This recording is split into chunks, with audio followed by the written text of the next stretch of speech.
እቶም ኣዝዮም ብልሓተኛታት ሰባት ንኻልኦት ዘይምእማኖም ብጥርጣረ ስለ ዝሓመሙ ኣይኮነን የግዳስ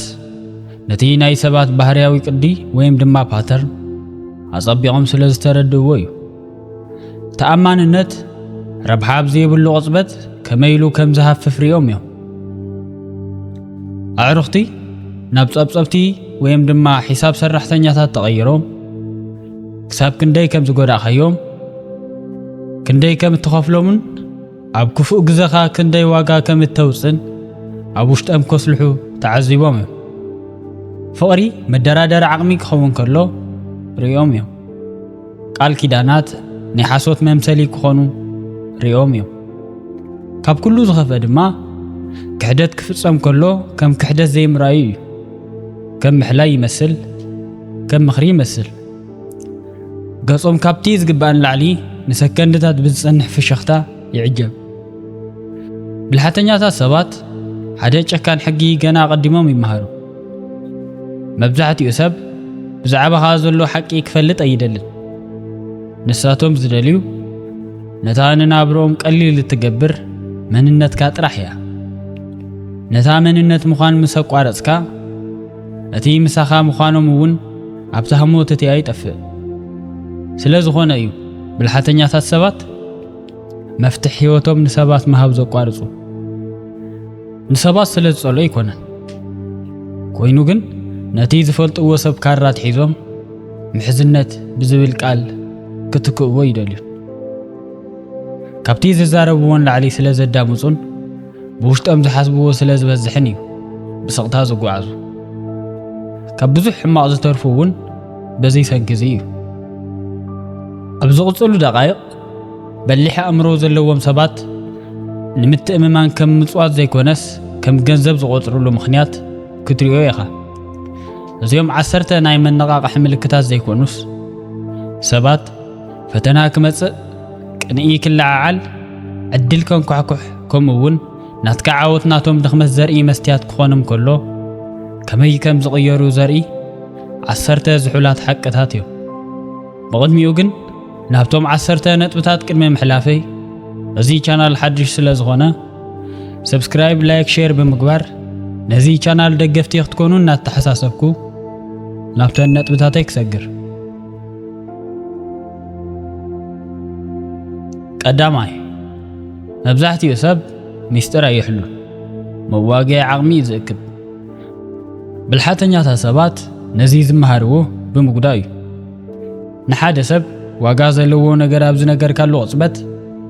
ሓበሬታ ጥራሕ ኣይኮንካን ተካፍል ዘለኻ ሓይሊ ኢኻ ተመሓላልፍ ዘለኻ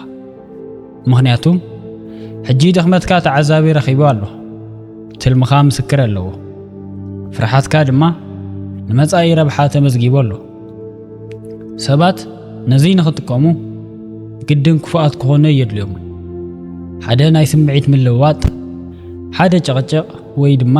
ክቢልካ ናይ ምርኣይ ድሌት ጥራሕ እኹል እዩ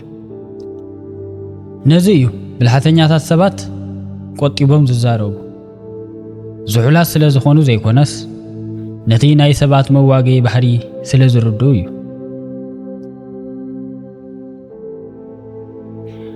ናብቲ ካልኣይ ነጥቢ ንስገር ሰባት ዝፈትዉኻ ህይወትካ ጌግኦም ምስካዕ ዘይቃልዕ ጥራሕ እዩ ናትካ ዓወት ንዓኻ ክብ ምባል ጥራሕ ዘይኮነስ ንኻልኦት እውን የቃልዕ እዩ ብልሓተኛታት ሰባት ህይወቶም ከም መሓይሹ ከለዉ ሓደ ዘገርም ለውጢ የስተውዕሉ ሰሓቕ ይግደብ ምትብባዓት ቅድመ ኩነት ይበዝሖ ደገፋት ድማ ብስም ምሕላይ ብዝተሸፈኑ መጠንቀቕታታት ይትክሉ ምኽንያቱም ንስኻ ክትዕወት ከለኻ እቲ ንሳቶም ንገዛእ ርእሶም ዝነግርዎ ዝነበሩ ትርኽቲ ይፈርስ ነዚ እዩ ብልሓተኛታት ሰባት ንድምፂ ጣቕዒት ዘይኣምኑ ሎሚ ዘጣቕዓ ኣእዳው ጽባሕ ከም መላኸታ ከም ዝኽእላ ይፈልጡ እዮም ሕጂ ድማ ናብቲ ሳልሳይ ነጥቢ ንስገር ምትእምማን ጽግዕተኛ ምዃን ይፈጥር ጽግዕተኛነት ድማ ቁፅጽር የምጽእ ሓደ ግዜ ሓገዝ ተቐበል ድሕሪኡ ካልኣይ ግዜ ሳልሳይ ግዜ ቀስና በለ ድማ ልሙድ ይኸውን ሓደ መዓልቲ ድማ እቲ ሰብ ኣብ ምርጫታትካ ግደ ከም ዘለዎ ገይሩ ክዛረብ ይጅምር ናጽነትካ ከም ዝዓደጋ ህይወትካ ድማ ንሱ ከም ዘመሓድሮ ፕሮጀክት ይኸውን ምትእምማን ኣብ ዝተጋገየ ኢድ ክወድቕ ከሎ ምቾት ይህበካ ምቾት ድማ በቀሊሉ ተዋጋይ ክትከውን ይገብረካ ብልሓተኛታት ሰባት ዝኾነ ሰብ በዓል ውዕለቶም ክኸውን ኣይፈቅዱን እዮም ኣድናቆት ይህልዎም ይኸውን ግናኸ ናይ ማንም ንብረት ኣይኾኑን እዮም ናብቲ ራብዓይ ነጥቢ ንስገር ሰባት ዘይተረድእዎ ነገር ይጠውይዎ እዮም ሓደ ብልሓተኛ ሰብ ሓሳቡ ብንጽር ዋላ እኳ እንተረድአ ኮነ ኢልካ ብዝተጋገየ መንገዲ ክትርጎም ይኽእል እዩ ምክንያቱም መብዛሕትኡ ሰብ ዝሰምዕ ንምምሃር ዘይኮነስ ንዓኻ ናብቲ ንዕኡ ዝጥዕሞ ናይ ትረኽቲ ውሽጢ ንምእታው እዩ ክእምቱ እንተዘይክኢሎም ስም ይህቡኻ ሱቕ ክትብል ዕቡይ ክትዛረብ ከለኻ ድማ ዓርሰ ምትእምማን ዘይብሉ ይብሉኻ ነዚ ዝተረድኡ ብልሓተኛታት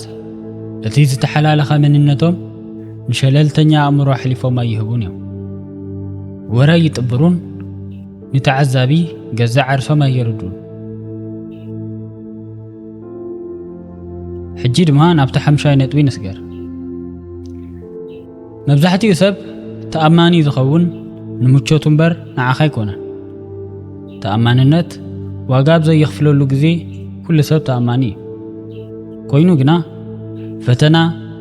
ጸቕጥን ሳዕቢንን ክመጽእ ከሎ መብዛሕትኡ ሰብ ፈላስፋ ይኸውን ኣነ ኣብ መንጎ ከኣቶ ይደልን ኣነ ኣብ ኩሉ የለኹን እየ ይብሉ ገለልተኛ ምዃን ሰባት ፍርሓቶም ዝሓብኡሉ ጽቡቕ ቃል እዩ ብልሓተኛታት ድማ ነዚ ኣይጸልዎን እዮም ግን ከዓ ኣቐዲሞም ይእምትዎ እዮም መብዛሕትኡ ርክባት ኣብ ሓባራዊ ምቾት ዝተመስረተ ምዃኑ ይፈልጡ ህይወትካ ምስ ተሓዋወሰ እቲ ናትካ ማዕበል ንናቶም መልክዕ ከየበላሹ ብህድኣት ንድሕሪት የንስሕቡ ናብቲ ሻድሻይ ነጥቢ ክሰግር ምትእምማን ክትዛረብ ይገብረካ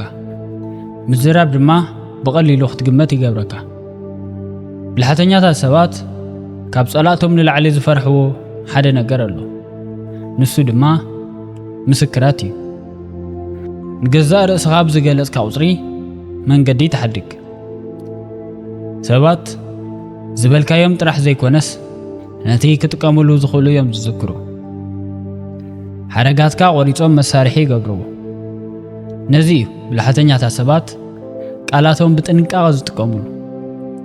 ካብ ስምዒት ንላዕሊ ንውጽኢት ይዛረቡ ካብ ምንዛዝ ንላዕሊ ኣብ ሓቅታት ይድህቡ ናብቲ ሸውዓይ ነጥቢ ክንሰግር ከለና ድማ ሰባት ዝኸድዑ ስለ ዝጸልኡኻ ኣይኮነን ዕቤትካ ስለ ዘፍርሖም እዩ ጽልኢ ዓውታ ኣለዎ ክመጽእ ከሎ ትሰምዖ ኢኻ እቲ ናይ ሓቂ ሓደጋ ግን እቲ ኣብ ጥቓኻ ኮይኑ ፍሽኽ እናበለ ብሰቕታ ዝወዳደረካ ሰብ እዩ ንስኻ ክትዓቢ ከለኻ ናቶም ምኽንያታት ድኹም ኮይኑ ይርአ ንስኻ ክትከብር ከለኻ ናቶም ጽዕንቶ ይንእስ ኣብዚ ግዜ እዚ ብቐጥታ ይሃስዩኻን ግን ከዓ ኣብ ኣእምሮ ካልኦት ምጥርጣራት ይዘርኡ ኣብ ስምካ ትርኽቲ ይፈጥሩ ብልሓተኛታት ነዚ ስለ ዝፈልጡ ዝያዳ ጥምረት ኣይኣምኑ ኣብ ግዜ ፈተና ዝረአ ጽንዓት ጥራሕ ይኣምኑ ናብቲ ሻምናይ ነጥቢ ክንሰግር ከለና ድማ ምትእምማን ሰባት ኣይቕየሩን ኣብ ዝብል እምነት ተመስረተ እዩ ገንዘብ ፍርሒ ወይ ሓድሽ ድሌት ክመጽእ ከሎ ሰባት ብቕልጡፍ ይቕየሩ ብልሓተኛታት ሰባት ናይ ሓደ ሰብ መንነት ህይወት ቀሊል ኣብ ዝኾነሉ ግዜ ብዝርእይዎ ባህሪ ኣይምዝንዎን ምክንያቱም ጸቕጢ መንነት ኣይሃንጽን እዩ የግዳስ መንነት የቃልዕ ረብሖም ክትንከፍ ከሎ ወይ ክፈርሑ ከለው መብዛሕትኡ ናይ ስነ ምግባር ክብርታት ተለዋወጥቲ ይኾኑ ነዚ ድማ ብልሓተኛታት ሰባት ቀስ ኢሎም ዝኣምኑ ናብታ ሻዓይ ነጥቢ ንስገር ሓደ ሰብ ብዛዕባኻ ብዙሕ ብዝፈለጠ ቁፅሪ ንዓኻ ንምዝዋር ወይም ድማ ማኒፑሌት ንምግባር ቀሊል ይኸውን ሓበሬታ ቅርበት ኣይኮነን ሓበሬታ መእተዊ እዩ ሓደ ሰብ ነቲ ዘለዓዕለካ ወይም ድማ ትሪገር ዝገብረካ ነገር እንተፈሊጡ ከይተንከየካ ክዝውረካ ይኽእል እዩ ነቲ እትፈርሖም ምስ ፈለጠ ከም መእሰሪ ገመድ ይጥቀመሉ እዩ ዓለም ንዓኻ ብምምሕዳርን ብምቁፅፃርን ዝተፀመዱ ሰባት ዝተመልአት እያ ብልሓተኛታት ሰባት ውሽጣዊ መንነቶም ሓብዮም ዘቐምጡ መምሰልቲ ስለ ዝኾኑ ጥራሕ ዘይኮነስ ናይ ህይወቶም ሪሞት ኮንትሮል ንማንም ክህቡ ስለ ዘይደልዩ እዩ እታ ዓስረይትን እታ ናይ መወዳእታን ነጥቢ ድማ ምትእምማን መብዛሕትኡ ግዜ ሰባት ካብ ምሕሳብ ንምህዳም ዝገብርዎ ዛንታ እዩ መብዛሕትኡ ሰብ ዝኣምን ዕረፍቲ ስለ ዝደሊ እዩ